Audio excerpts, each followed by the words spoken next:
Doctor PRP തെറാപ്പിയെ പറ്റി മറ്റു ortho doctors ഒന്നും പറഞ്ഞു കേൾക്കാറില്ലല്ലോ, അതെന്താ?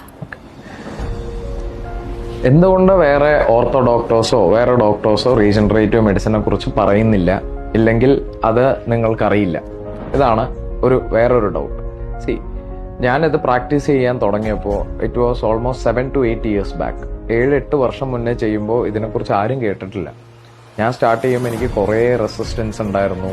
ഓർത്തോപെഡിക് ഡിപ്പാർട്ട്മെന്റിൽ നിന്ന് തന്നെ റെസിസ്റ്റൻസ് ഉണ്ടായിരുന്നു. എൻ്റെ അടുത്ത് ചോദിക്കുമായിരുന്നു, ഇത് എന്താണ്, ഇത് വർക്ക് ചെയ്യോ, ഇതിനെക്കുറിച്ച് എന്തിനാണ് ഇങ്ങനെ ചെയ്യുന്നത്, തെറ്റായിട്ടുള്ള കാര്യമാണ്, ഇതിന് അപ്രൂവൽ ഇല്ല, എല്ലാം ഞാൻ കേട്ടിട്ടുണ്ട്. Over the period of years evolve ആയപ്പോൾ ഇപ്പോൾ കുറേ ഡോക്ടേഴ്സിന് ഇത് അറിയാം, കുറേ പേര് സ്റ്റാർട്ട് ചെയ്തു തുടങ്ങി.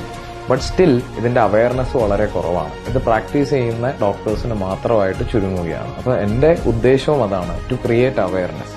നമ്മൾ ട്രെയിനിങ് ഇൻസ്റ്റിറ്റ്യൂട്ട് സ്റ്റാർട്ട് ചെയ്യുന്നുണ്ട്, നമ്മൾ ട്രെയിനിങ് കൊടുക്കുന്നുണ്ട്, എന്താണ് റീജനറേറ്റീവ് മെഡിസിനെ കുറിച്ചിട്ടുള്ളതും കാര്യങ്ങളും. അപ്പോൾ സാധാരണ ഒരാളും അറിയാത്ത ഡോക്ടേഴ്സിനിലേക്കും സ്പ്രെഡ് ചെയ്യാനാണ് നമ്മളുടെ ഉദ്ദേശം. ഇതുകൊണ്ടാണ് അധികം പേർക്ക് അറിയാത്തത്. It's very limited. കുറച്ച് നാളെ ആയിട്ടേ ഉള്ളൂ. 7 to 8 years മീൻസ് മെഡിക്കൽ ഫീൽഡിൽ അതൊരു ചെറിയ പീരീഡ് തന്നെയാണ്. ഇതിനൊരു ടൈം എടുക്കും, ബട്ട് ഇവൻച്വലി ഇത് എല്ലാവരിലേക്കും എത്തും. Thank you.